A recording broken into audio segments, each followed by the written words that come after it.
Hey, this is Brian, and I'm going to be trying to make a vlog to put on the internet and talk about my progress with learning shaders and just game development stuff in general. There's a lot. Did you know that? There's an awful lot that goes into making video games.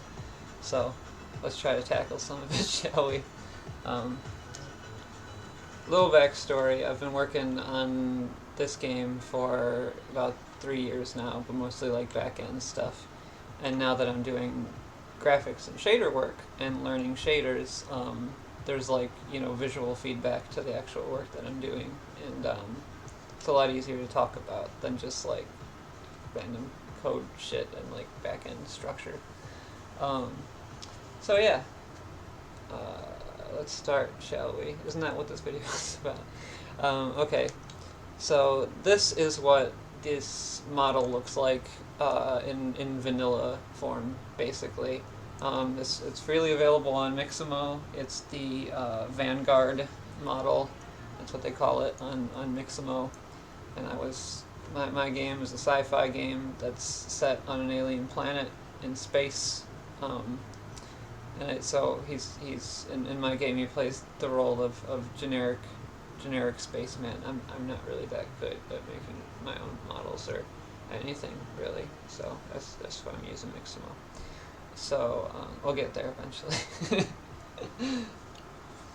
But yeah, so I wanted to have the ability to have different players have different color armor and like customize it and stuff because it's a multiplayer game, and I wanted some differentiation between players as well as NPCs, and I think the NPCs are all going to be the same color to like that's like the signifier that they're NPCs and not human interactable people. Um, but this armor was not made to be recolored. It was made to be this specific. I keep calling it yellow, but you might call it tan, whatever. A computer would call it 0.784.623.466 is what a computer would call it. So I'm just gonna keep calling it yellow because that's the internally consistent word in my head. And so it's this yellow, and it's not made to be recolored. And so my first attempt at writing a shader to recolor it. This is, by the way, this is the first time I've ever written a shader ever. So yeah. um, so I put the texture into like a color picker tool and got out and tried to grab the most representative value of yellow that I could on here, and it came out with this value. And I was like, okay, so we're gonna just calculate the difference between whatever the texture is and whatever yellow I've picked, and we're going to look at by looking at the magnitude of the subtraction of those two color vectors. And so the first way that turns out by doing it to a certain threshold is this. There we go. So as I turn up the recolor threshold, it allows for basically less and less distance between the diffuse input and the yellow color that I'm looking for. So basically, it'll recolor more and more of the armor as you turn this up. And it was kind of cool to play around with that effect, and if you leave it kind of low, you get kind of like a worn metal looking thing at a distance, kind of like almost like an Iron Man almost, which might look good on this video because it's tiny, but it definitely doesn't look good in game art terms. It's got all this really like ugly stuff and borders, and it's just all splotchy and gross, and if you try to get it like full adequate coverage like it does in the original model, it starts to seep over and color things that it's not supposed to recolor. It's color things that are farther away from yellows, and that's not very desirable. So this first attempt I would consider to be pretty shitty. And so I was like, okay, how else can we go about doing this? Oh, by the way, this is important to mention. I know that masks exist, and I know that you can just like, color over the texture and make like a white spot, where you want to read the mask and like recolor it. I'm aware of those methodologies, but because this is my first time writing shaders and I wanted to really stretch my brain and think about stuff, I elected not to use like the mask approach. One, because I just wanted to take this challenge on, and two, because I try to avoid. Well, when you're working for 3 years on a game alone, you start to really realize like ways to optimize development, and immediately relying on a solution that is like asset heavy, like having to create a mask for every model that I wanted to recolor, um, is more. It's just creating more work for yourself, And if I could write a shader that does it for me, it's like, well, then that's that problem solved and neatly filed away, and I never have to worry about doing any texture work or anything like that. So yeah, that's why I'm doing this, and just not using a simple, obvious solution that I think most people would say is the correct answer to this. Okay, so that was attempt 1, and now attempt 2. I was like, okay, obviously with the color detection it ain't going great. What if I make the model grayscale and only look at the brightness values of that particular pixel in the model or whatever, and then just say a certain part of the model being above a certain brightness threshold is automatically going to be treated as yellow and replaced with a new color. So first of all, you gotta do the grayscale, which is very simple. You just take the average of the red, green, and blue channels. I learned that was like a challenge question in one of the shader tutorials I was doing. They're like, "Can you turn this thing grayscale?" And I was like, what is grayscale? And it's like, just take the average, bro. Anyway, so if I make it grayscale, you can see that he's in black and white now. He's an old timey movie spaceman. And so now the sort of thing I'm looking at is just looking at the bright spots on the armor and recoloring that. So if I take away this, the shader breaks because I didn't comment out the other line. Oh, use red spaceman. Oh, that's because the threshold works inverted now because of the way the logic is programmed. So now I turn it down to color more of the model. So this is looking at it grayscale and then recoloring the grayscale areas. And basically as I turn this down, it just will recolor darker and darker areas on the grayscale version of the model. And I want to say it works better than the first attempt with the yellow shader did. Maybe not. I'm glad that I thought of it, and it was a valiant effort. But you can definitely see already, like, it doesn't have the coverage that I need it to over here, and it's already starting to leak onto parts that I don't want it to, like the helmet and this crack especially. It looks like he's like bleeding out through his helmet. So that's not really something that we want to do either. But hey, this is an experiment. It's an ongoing thing. So that was attempt number 2.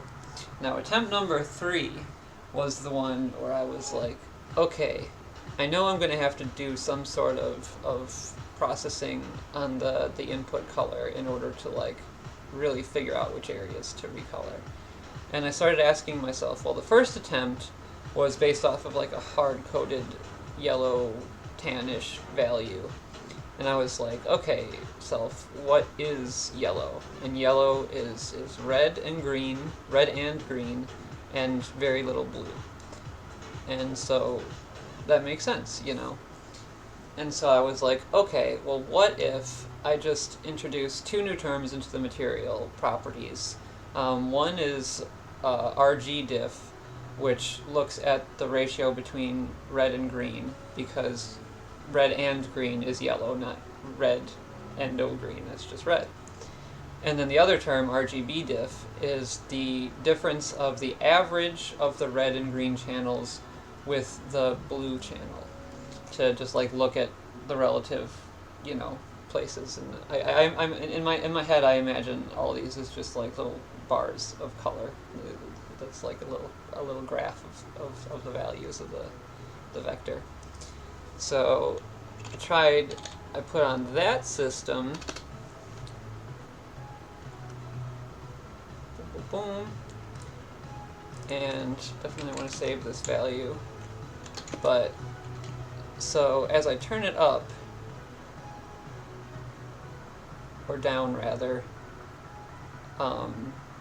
you can see that it does a much better job of recoloring all the places that I want recolored and not recoloring the places I don't. And this is the final value that I settled on after tweaks and stuff. The important areas to check are like the belt, because it tends to seep onto the belt pretty early. The gray around the helmet tends to get recolored pretty early too, so that's something to look out for. But I have, oh yeah, that's right, I'm also maintaining all of the details, like the smudges and scratches on the original armor, by just looking at the grayscale version of it, and in places I'm recoloring, just remixing in the grayscale to redarken those areas and give them the same sort of look that they did before they were recolored. So that's how I'm preserving all these little marks and dents or whatever on the armor pieces. So yeah, this third attempt worked a lot better than the previous two, and I think might just end up being my final version. There's some iffy spots when you get in real close, like on the hands here. I've been trying to think of ways to like smooth out this transition between recolored parts and normal colored parts, but I haven't really. This is the first shader I've ever written. I don't really know how to smooth out that zone yet. But so that's one thing I have to think about. But yeah, all of his equipment is fine. Wait, that might be some recoloring on there, but whatever, it looks fine. The only real casualty here is the knee pads. They get recolored, and it's pretty ugly, but you don't really even notice it because most of the time, he's looking like this. So I'm not terribly worried about that. And oh yeah, the other term I introduced, which was RGDiff. Oh, I don't even have that in the material properties anymore. That just makes it, here I can add it, because it's already a uniform in the shader. So RGDiff looks at the difference between the red and green channels. And when I start turning that threshold, well, it's going up, but when I start turning that threshold down, it starts to look ugly again, and like the previous iteration of shaders that I've worked on. So that's a no-go. I don't even need that term. It does have some side effects, like recoloring the red stripe that was originally at the top of his helmet. You might recall. Oh no, that's fine. Yeah, in the original helmet, there's like red stripes and stuff. So that's kind of a casualty of the average recoloring system, but I'm pretty okay with that. I'll figure it out. So yeah, this has been my first journey, my first little saga of shader programming and shader experimentation, and thinking about colors. And I'm glad it worked out, and I think that this is gonna end up making it into my game. So I'm happy about that. What else? Thanks for watching. Thanks for watching the blog. I might make more of them. I might not. I'd like to. I wanna get all this stuff out there and start not only promoting the project that I'm working on, but also just, helping other people who are just getting started like me. I'm dumb. I think the principles behind the shader programming are fairly simple, but my brain just can't wrap my brain can't wrap my mind around it. That's an odd statement, but yeah. So thank you. Bye. I've been playing music this whole time, and the music is Programming, Hacking, Coding, Hacking Music Volume 16 Connection Lost by Jim TV on YouTube. I just wanted to have something in the background, and also I really like this image. I primarily chose it for this image because that's like a big inspiration for me. And one day we'll be in space and just like floating around in spaceships, bored, playing video games or whatever, waiting for whatever. I just like this scenario. It paints a very pleasant picture of the future of human existence and what can be possible. So we can all dream, we can all work towards the futures that we want. And to get there, you gotta put in work, and you gotta study, and you gotta try hard, and you can't give up. And that's probably the best message that I can I can give for this video. So yeah, thanks for watching. Bye.